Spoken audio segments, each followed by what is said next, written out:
Set theory में जैसा कि हम लोग लास्ट क्लास में पढ़े थे, इसके टाइप्स, इसकी डिफिनेशन, कितने टाइप से रिप्रेजेंट किया जा सकता है, कैसे होता है, किस लेटर से लिखते हैं, belongs to, does not belongs to, ये सब हम लोग पढ़ चुके थे। और उसके आगे अब हम लोग देखते हैं, जैसे आता है यूनिवर्सल सेट। यूनिवर्सल सेट को यू से लिखते हैं। इसका मतलब आप ऐसे समझ लो जैसे कि कोई दो सेट दिया गया है, दोनों के एलिमेंट को एक साथ लिख दिया जाए, कॉमन वाला एक लिखो, एक बार लिखो, बाकी जितने एलिमेंट है सभी को वन टाइम लिखोगे तो बन जाएगा यूनिवर्सल सेट, ठीक ना। जैसे क्लास 10th में कोई स्कूल है जिसमें 1 से 10th तक स्कूल चलता है, और फर्स्ट क्लास में कुछ बच्चे, सेकंड क्लास में कुछ बच्चे, थर्ड क्लास में कुछ बच्चे, ऐसे 10th क्लास तक है, और सभी को एक साथ अगर आप लिख देते हो तो वो यूनिवर्सल बन जाएगा, स्कूल के सभी बच्चे हो जाएंगे, ठीक। इसके बारे में थोड़ा सा और जानते हैं। जैसे when we study 2 dimensional coordinates geometry, 2 dimensional मतलब x y, then the set of all points in x y plane is universal, मतलब जितने भी पॉइंट्स होंगे सबको एक साथ ले लेंगे, ठीक है। अगला लिखा हुआ है, जैसे देखिए when we using set containing natural number, ऐसा सेट जिसमें नेचुरल नंबर होता है तो नेचुरल नंबर ही यूनिवर्सल सेट बन जाएगा, ठीक है। When we are using intervals on real line the set R of real numbers is taken as universal set, मतलब जब आप नंबर लाइन को लोगे तो जो रियल नंबर्स होते हैं वो आपकी यूनिवर्सल बन जाएंगे। आगे बढ़ते हैं थोड़ा सा, जैसे कि आपने कल सबसेट पढ़ा था या पिछले क्लास में आपने सबसेट के बारे में जाना था। अभी देखते हैं हम लोग power set. The collection of all subset of a set is called power set as denoted PA, है ना। मतलब जितने भी सबसेट होते हैं उनका जो कलेक्शन होता है वही पावर सेट होता है। पावर सेट को हम PA से लिखते हैं, ये लिखा हुआ है, ठीक। एग्जाम्पल देखते हैं, जैसे कोई सेट है जिसमें 1 2 3 एलिमेंट्स दिए गए हैं, इसका पावर सेट अगर आप लिखोगे तो एक तो हो जाएगा 5, क्योंकि कल आपको बताया गया था 5 जो होता है वो सभी सेट का सबसेट होता है। तो 5 हो गया, 1 2 3, इसको अलग अलग लिखोगे 1 2 1 3 2 3 एंड 1 2 3, तो ये टोटल बन जाएगा। देखो इसमें कितने एलिमेंट्स थे, 1 2 3 एलिमेंट थे, तो टोटल पावर सेट कितना बना 1 2 3 4 5 6 7 8, यानी कि 2 का पावर n की जो बात हो रही है, ये देखिए जितने एलिमेंट होंगे उसको 2 का पावर कर दोगे, नंबर ऑफ पावर सेट निकल आएंगे। जैसा कि यहाँ पे लिखा हुआ है, if a set is finite set having n elements then power set has 2 का पावर n एलिमेंट, है ना। जैसा कि यहाँ पे 3 है, 2 का पावर 3 करोगे 8 एलिमेंट्स हो जाएंगे। If A is the void set 5 then power of set has just 1 element 5। Void set का मतलब नल सेट, जिसमें कोई एलिमेंट नहीं होता है। तो जब कोई एलिमेंट नहीं होगा तो उसका सिर्फ एक पावर सेट बनेगा, दैट इज 5, ठीक। इसके बाद में हम लोग आगे बढ़ते हैं, बात करते हैं वेन डायग्राम की।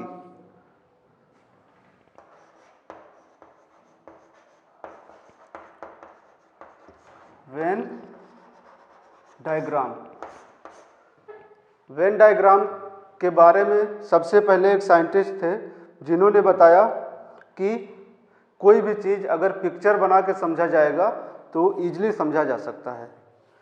वो स्विस मैथमेटिशियन जिनका नाम था यूलर। यूलर ने बोला कि कोई भी मैथमेटिक्स का पोर्शन है, डाटा कलेक्शन, ग्रुप का या कोई भी कलेक्शन करते हैं, तो उसको हम लोग डायग्राम से बेहतर समझ पाएंगे। तो थोड़ा सा उन्होंने, यूलर ने एक्सप्लेन कर दिया। उसके बाद में ब्रिटिश साइंटिस्ट आते हैं जिनका नाम जॉन वेन। जॉन वेन ने क्या किया कि इसको डायग्राम बना के प्रैक्टिकली रिप्रेजेंट किया और एक मेथड बताया, जिस मेथड का नाम हुआ वेन डायग्राम। इनके हिसाब से वेन डायग्राम में जो बताया गया, यूनिवर्सल सेट को हम लोग रेक्टेंगल में लिखते हैं, ये है यूनिवर्सल सेट, और इसके सबसेट को, यूनिवर्सल सेट के सबसेट को कर्व में लिखते हैं, मोस्टली सर्कल में होता है, इसको हम लोग बोलते हैं set. Set A, set B, set C, कुछ भी ले सकते हो, ठीक है। ये वेन डायग्राम में बताया गया। उसके बाद और भी बताया गया, जितने भी सर्कल्स होंगे इसी के अंदर बनेंगे, ये इंटरसेक्ट भी कर सकते हैं और एक दूसरे के सबसेट भी हो सकते हैं, ठीक। तो आते हैं, इसको समझते हैं अच्छे से।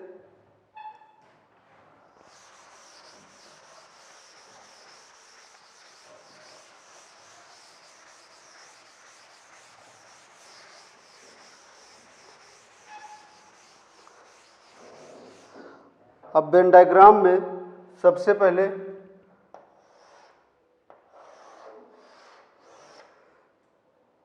जैसे ये रेक्टेंगल है, ये तो हो गया यू, ठीक। अब इसमें कोई दो सेट दिया गया है, set A and set B, ठीक है। अब देखिएगा, अगर हम ए यूनियन बी फाइंड करते हैं, डायग्राम से ए यूनियन बी फाइंड करेंगे तो क्या हो जाएगा, ए और बी के जितने भी पार्ट्स हैं वो आ जाएंगे सभी, ठीक। ये हो गया ए यूनियन बी।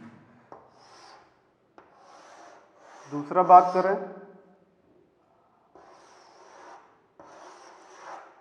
ये सेट ए हो गया, ये सेट बी हो गया। अगर हमको ए इंटरसेक्शन बी चाहिए, ए इंटरसेक्शन बी, तो क्या होगा, ये जो कॉमन पार्ट है उसको ले लेंगे,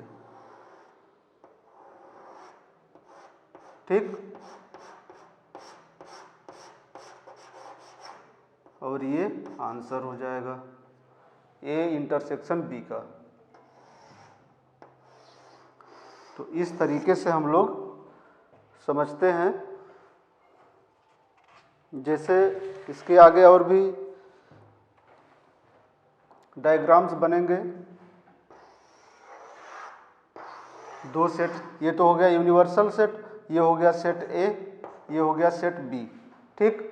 अब हमको चाहिए ए माइनस बी, मतलब कि ए और बी में से जितना बी का पार्ट है उसको अलग कर दो, तो बी का पार्ट अलग हो गया, बचा कितना, ये पार्ट बचा,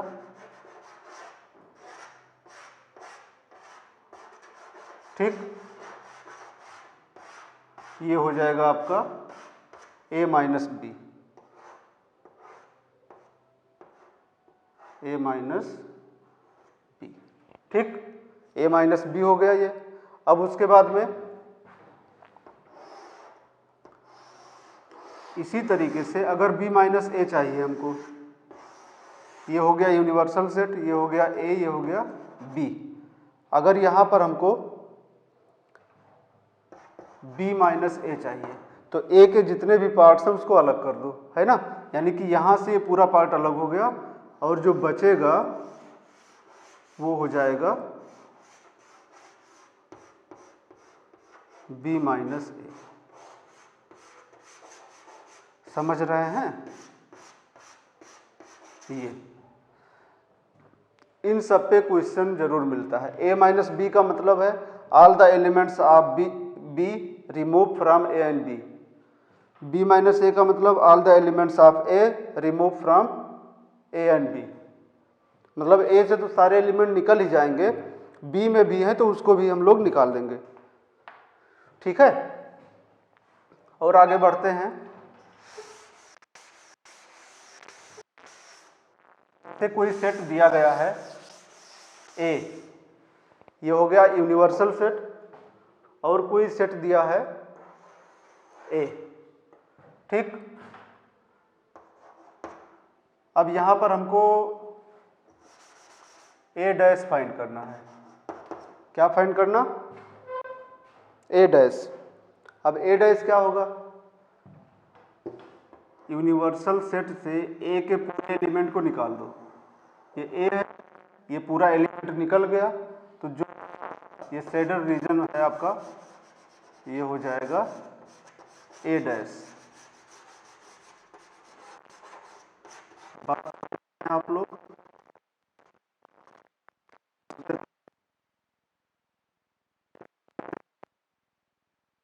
लाइक करते रहिए।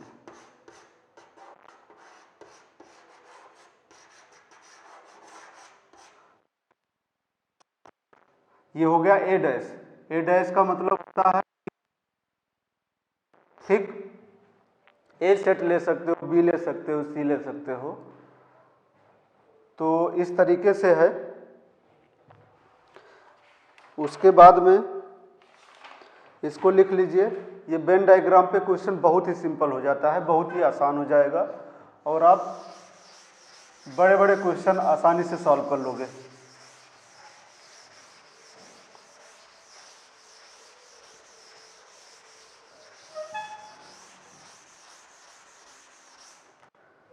इसके बाद में और भी थोड़ा सा आगे बढ़ेंगे। जब तक बोर्ड नहीं डिजिटल होगा तब तक ऐसे होगा खर खर। देखिए अब आता है laws of set of algebraic function. जैसे कोई फंक्शन है ए, इसका यूनियन इसी से निकाल रहे हो। कोई सेट है ए, इस सेट का यूनियन इसी सेट से निकालोगे आप, तो क्या आएगा, यही आएगा ना। जैसे इसमें क्या कॉमन होगा, यही नंबर आएंगे, जो इसमें है वही इसमें है, तो ये पूरा आ जाएगा। ठीक है। इसी तरीके से अगर इनका इंटरसेक्शन लेते हो तब भी यही आ जाएगा। लिखते रहिएगा। अगर आप ए यूनियन फाई तो क्या आएगा, ए आएगा, क्योंकि इसका मतलब जीरो। किसी भी नंबर में अगर आप जीरो प्लस करोगे तो क्या आएगा, वही नंबर आ जाएगा, है ना। ए इंटरसेक्शन यू, यहाँ पे क्या आएगा, इन दोनों में क्या कॉमन होगा बेटा, ए कॉमन होगा। बात समझ रहे हैं,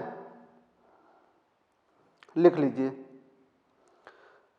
और थोड़ा सा आगे बढ़ते हैं। जैसे आप एडिशन पढ़े होंगे, एडिशन में आपने कम्यूटेटिव लॉ पढ़ा, एसोसिएटिव लॉ पढ़ा। तो कम्यूटेटिव लॉ में क्या होता था, A plus B equal B plus A. अब यहाँ पे क्या हो जाएगा, A union B equal B union A. ठीक। 6 नंबर, अगर आप इंटरसेक्शन लिखते हो तो A intersection B, A intersection B equal B intersection A. कहने का मतलब है सेट थ्योरी में इंटरसेक्शन और यूनियन ये दोनों कम्यूटेटिव लॉ को फॉलो करते हैं।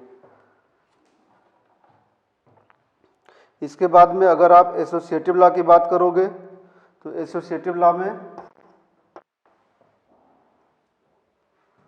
एसोसिएटिव लॉ भी ऐसे बनेगा, A union B union C. ठीक। A union B union C है, ये आपका हो जाएगा ए यूनियन बी और यूनियन सी। ठीक। अगर इंटरसेक्शन भी लिखते हो इसका तो इंटरसेक्शन भी ऐसे बन जाएगा, A intersection B intersection C equal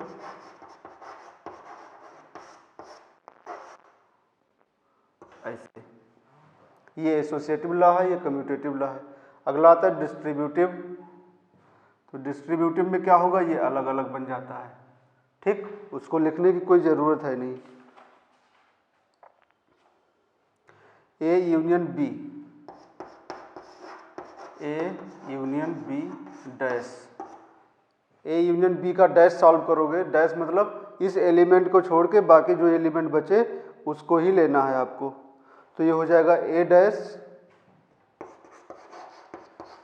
intersection B dash. ठीक, इसका उल्टा हो जाएगा A intersection B, A dash union B dash. ये सभी ऑपरेशंस हैं, इनकी प्रूविंग भी कभी कभी पूछा गया है, लेकिन अभी आज के लिए इतना ही रहेगा। इसको लिख लीजिए और जो ना समझ में आए आप बाद में भी पूछ सकते हैं।